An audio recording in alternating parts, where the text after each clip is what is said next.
ঐ এটা কথা কৈছোঁ এই ছ'চিয়েল মিডিয়া নিউজ চেনেল চবতে যে কৈ আছে অসমৰ গামোচাই GI টেগ লাভ কৰিলে কি হয় এই GI টেগ আৰু লাভ কৰিলেই দে কাৰ কি লাভ হ'ব কচোন আচ্ছা তই সেইটো কথা জানিব বিচাৰ কেৱল ময়ে নহয় এওঁলোকেও জানিব বিচাৰে নমস্কাৰ মই বিভূতি ভূষণ মেধি ৱেলকাম টু বিটু এমেছন আজি ভিডিঅ'টিত এই সকলো প্ৰশ্নৰ উত্তৰ জনাম যদি ভিডিঅ'টি চাই ভাল পায় ভিডিঅ'টি লাইক কৰি দিব গতিকে ভিডিঅ'টি আৰম্ভ কৰোঁ বলক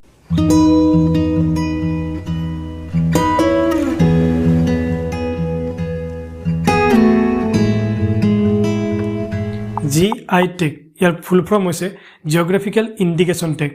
কোনো এটা বস্তুৰ GI টেগে বস্তুটোৰ ভৌগোলিক মূলৰ সংকেত দিয়ে GI টেগ সেইবিলাক বস্তুকে দিয়া হয় যাৰ এক নিৰ্দিষ্ট জিঅ'গ্ৰাফিকেল অৰিজিন অৰ্থাৎ ভৌগোলিক মূল আছে আৰু সেই জিঅ'গ্ৰাফিকেল অৰিজিনটোৰ কাৰণে বস্তুটোৰ কিছুমান নিৰ্দিষ্ট গুণ থাকে বা সেই ঠাইখনত বস্তুবিধ নিৰ্দিষ্ট পৰম্পৰাগত পদ্ধতিৰে বনোৱা হয় গতিকে কোনো এটা সামগ্ৰীক GI টেগ দিয়াৰ আগতে এইটো পৰীক্ষা কৰা হয় যে ঐতিহাসিকভাৱেই হওক বা পৰম্পৰাগতভাৱেই হওক বা ভৌগোলিকভাৱেই হওক সেই বস্তুবিধ সেইখন ঠাইৰ পৰাই উৎপত্তি হৈছে ভাৰতবৰ্ষত geographical indication of goods registration and protection act 1999 অধীনত GI টেগছ দিয়া হয় এই GI টেগসমূহ সাধাৰণতে কৃষি সামগ্ৰী হস্তশিল্প সামগ্ৰী আৰু প্ৰাকৃতিক সামগ্ৰীক দিয়া হয় এই জিঅ'গ্ৰাফিকেল ইণ্ডিকেশ্যন চাৰ্টিফিকেটখনৰ ভেলিডিটি মাত্ৰ 10 বছৰ 10 বছৰৰ পিছত তাক পুনৰ ৰিনিউ কৰিব লাগে যেনেকৈ 2022 চনৰ ডিচেম্বৰৰ 13 তাৰিখে আমাৰ অতিকে মৰমৰ গামোচাখনে GI টেগ লাভ কৰে কিন্তু এই চাৰ্টিফিকেটখনৰ ভেলিডিটি মাত্ৰ 10 বছৰ পিছত ইয়াক পুনৰ ৰিনিউ কৰিব লাগিব এতিয়া আহিছোঁ যে জিঅ'গ্ৰাফিকেল ইণ্ডিকেশ্যন টেগৰ বেনিফিটছ কি আছে ইয়াৰে প্ৰথম বেনিফিট হৈছে যে GI টেগে কোনো এটা সামগ্ৰীক এক বিশেষ মৰ্যাদা প্ৰদান কৰে যে এই সামগ্ৰীবিধ এই বিশেষ ঠাইখনতে উৎপত্তি হৈছে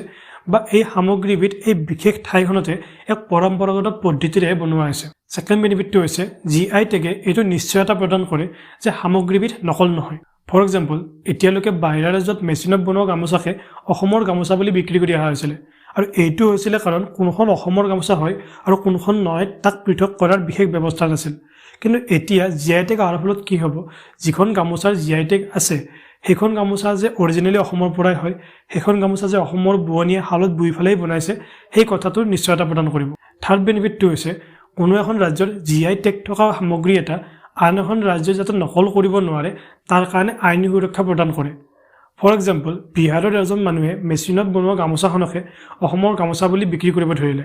তেতিয়া তেখেতৰ বিৰুদ্ধে আইনী ব্যৱস্থা গ্ৰহণ কৰিব পৰা যাব 4 নম্বৰ আৰু মোৰ মতে আটাইতকৈ ইম্পৰ্টেণ্ট বেনিফিটটো হ'ল